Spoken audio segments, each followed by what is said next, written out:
antara anggota DPRD Kabupaten Merangin Zona 3 dengan masyarakat Kecamatan Sengorotan.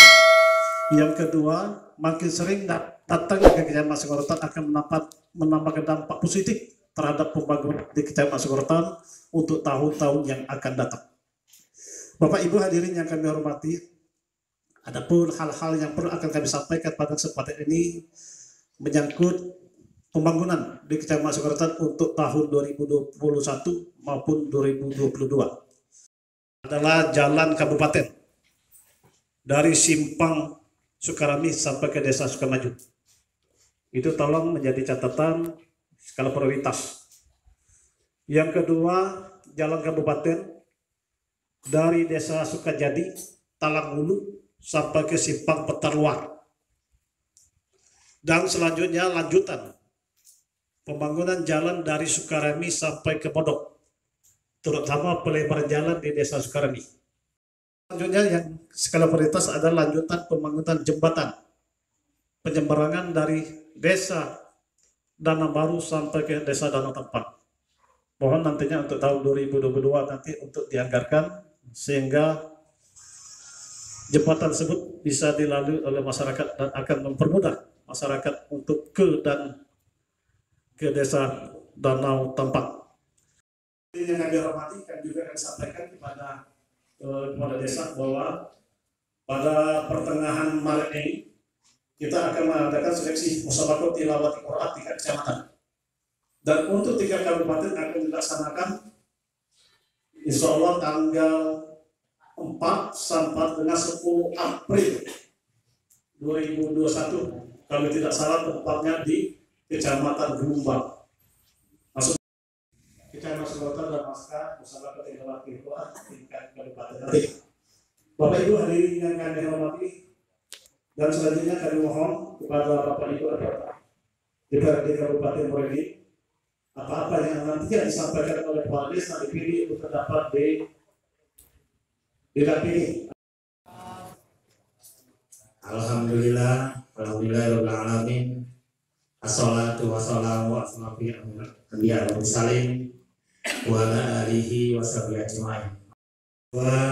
Kami juga mengucapkan terima kasih kepada seluruh Bapak Ibu peserta ses tamu undangan, yang mana pada hari ini kami tahu Bapak Ibu sekalian banyak sekali aktivitas, namun kami sangat mengapresiasi Bapak Ibu telah memenuhi undangan kami melalui Bapak Camat Kecamatan Sengorotan, dan selanjutnya menjaring aspirasi. Tadi sudah disampaikan oleh Pak Camat beberapa usulan atau aspirasi itu secara umum. Nah, mungkin nanti ada lagi usulan-usulan dari Bapak Kepala Desa, dari OPTD, dari BPD dan lain sebagainya. Kami siap pada hari ini menampung, menjaring, bahkan siap memperjuangkan. Itu rekan-rekannya? Ya, jangan ada siap. Ini ada sesuai dengan sumpah itu. Harus siap memperjuangkan aspirasi masyarakat. Jadi insya Allah dengan dilaksanakan secara kelompok ini, terutama para kepala desa, kepala ketua BPD, UPD dan lain sebagainya bisa bertatap muka langsung, kita bisa silaturahmi dan bisa berdiskusi pada hari ini. Apapun yang menjadi keluhan Bapak Ibu sekalian, usulan Bapak Ibu sekalian, silakan diungkapkan. Dan nantinya pada acara diskusi, tanya jawab dan lain sebagainya. Kabupaten Merangin Dapil 3 kami buka dengan resmi. Wabarakatuh. Perkenalkan, nama saya Umar Dhani, jabatan sebagai Ketua BPD Desa Danau Rata sekaligus merangkap sebagai Ketua Forum BPD se-Kecamatan Sengorotan.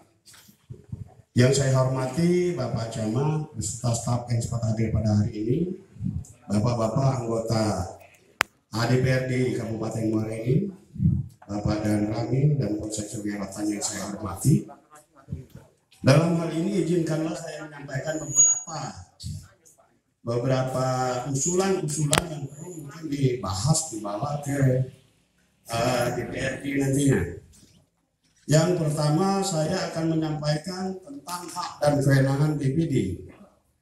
yang mana selama ini sepertinya BPD ini belum diakui 100% oleh pemerintah desa, sehingga sering terjadi gotok-gotokan yang mana sesuai amanat Undang-Undang Dasar, amanat Undang-Undang Nomor 6 Tahun 2014 tentang desa, bahwa di situ BPD adalah mewakili masyarakat desa, BPD sebagai penjelmaan daripada masyarakat desa, mungkin tidak jauh prinsipnya dengan DPRD.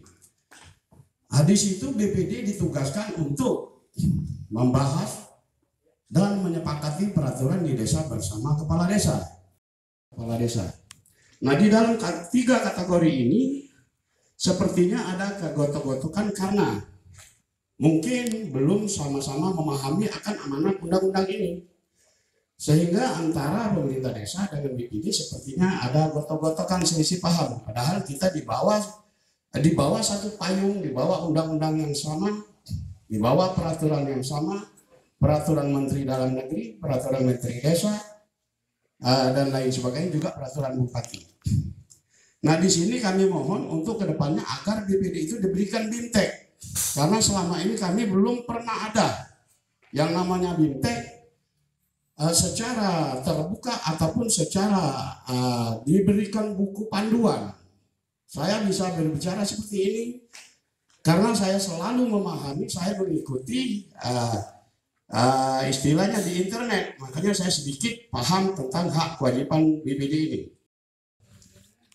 Kemudian tentang data KK-KTP yang tidak akurat di dinas, di Capil dan juga dinas sosial. Sering terjadi saat KK-KTP ini kita pengurusan jasa harga waktu ada yang meninggal dunia. Di situ di Capil terdaftar sebagai warga, sebagai masyarakat desa dan Danarata umpamanya, tetapi di dinas sosial tidak terdaftar. Kami dari Desa Danarata mempunyai niat untuk memasarkan Joda Story. Joda Story yang main bahasa Inggris, Joda Story. Jadi kalau wajib ini banyak. Dari daerah mana-mana itu banyak, dari Jawa, dari dan lain sebagainya itu banyak produksi wajib. Tapi Joda Story itu udah ketik. Jadi kepengen buat Joda Story yang akan dibawa ke kabupaten, akan diperkenalkan di kabupaten, kemudian di kemana-mana mungkin dibawa lagi, sehingga Joda Story ini terkenal sampai ke luar daerah. Tahun yang lalu sempat mengenai konflik ini. Yang ini beberapa waktu lalu terjadi juga konflik, terutama masalah limbah dari PT RNB, yaitu air dari tampungan dari RNB itu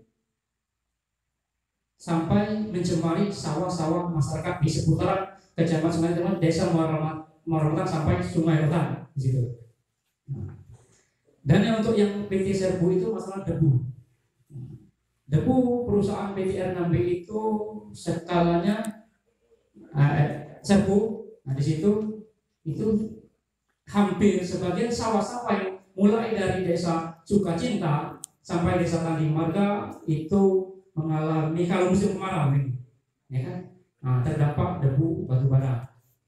Yang kedua yang permasalahan Serbu, masalah tenaga kerja.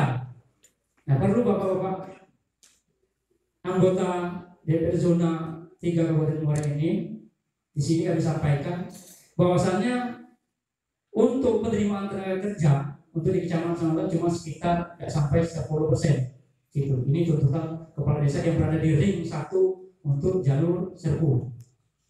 Perlu sedikit kami jelaskan. Nah, jadi di sini agak ada semacam dianaktirikan ini memang Pak pada dasarnya bahwa PT Serbu itu pelabuhannya itu berada di Kabupaten Pali. Cuma dampaknya itu di Kabupaten Banyuasin dan Muara. Yang hasilnya itu ke Pali, cuma dampaknya ke kami itu di Kecamatan Semorotan ini. Hormati Wakil Ketua DPRD Kabupaten Muara ini, Bapak Hadiono dan Bapak Nino Andrian, yang kami hormati seluruh rekan-rekan anggota DPRD Kabupaten Muara ini yang berasal dari daerah pemilihan 3. Yang kami hormati Tuan Rumah Pak Camat Kecamatan Sungai Rotan beserta seluruh aparatur pemerintahan kecamatan. sesuai apa yang disampaikan oleh Bapak Hadiono, Wakil Ketua DPRD Kabupaten Muara Enim. Untuk yang pertama, ini perlu kami sampaikan Pak Hadiono, apa yang menjadi keluhan ini telah kami catat semua, baik dari BPD Danau Rata, Kades Danau Baru, dan Kades Muara Almatang. Apa yang disampaikan oleh Ketua BPD Danau Rata tadi, ini kaitan dengan data. Ini sebenarnya kalau datanya ini mutlak kami Komisi 1 yang membidangi Dinas Catatan Sipil, tapi setelah bergeser ke Dinas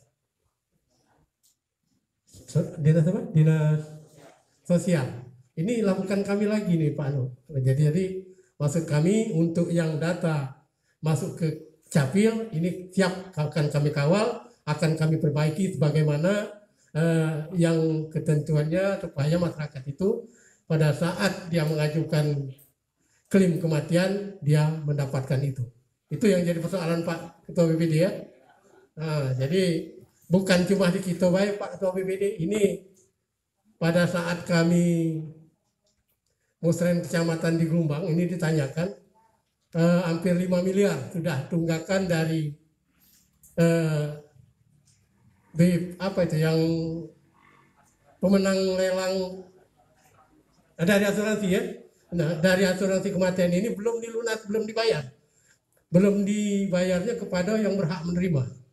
Jadi bukan persoalan ini bukan cuma di Kecamatan Sungai Rotan, ini sudah meluas di Kabupaten Muara Enim. Tentu saja karena kita mengingat waktu tadi dibatasi oleh pembawa acara tadi sampai jam 12. Masalah kematian. Nah, ini masalah kematian. Ini benar apa yang disampaikan oleh Bapak Camat tadi, itu data dari Dinsos. Sedangkan Dinsos ini itu berdasarkan dari Dukcapil, seperti itu. Jadi ada kaitannya. Jadi Dukcapil dan Dinsos, Komisi 1 dan Komisi 4 menangani masalah ini. Nah, masalah ini beberapa minggu yang lalu, bulan di awal Januari Pak Nino ya, kami sudah langsung menemui pihak asuransi yang menangani masalah kematian ini di Lampung, di Bandar Lampung sana. Nah, ternyata memang agak bermasalah Pak Bu, tapi sudah kami sampaikan dan di situ langsung oleh Ketua DPRD, Wakil Ketua dan seluruh anggota Komisi 4 mendatangi asuransi tersebut. Karena sampai saat itu pembayaran kematian ini baru mencapai 50%. Bahkan ada teman-teman kita dari Komisi 4 itu mengatakan pihak asuransi itu, yo apa alasannya? Duit itulah diinjukkan oleh Pemda dengan pihak asuransi. Intinya, kasarnya, dia itu cuma tukang bayar. Nah ini, cuma tukang bayar, duit itu disampaikan dengan masyarakat kita. Nah ini dikarenakan itu tadi prosedur di asuransi tadi terkait dengan itu. Jadi masalah kematian ini benar, ini harus dari datanya harus dari Dinas Sosial. Hadir dalam acara hari ini yang kami hormati semuanya. Jadi saya sedikit memberitahukan yang masalah umum saja. Kami hari ini melakukan reses. Reses ini merupakan kewajiban kami menjemput aspirasi daripada masyarakat yang diwakilinya. Ini merupakan dasar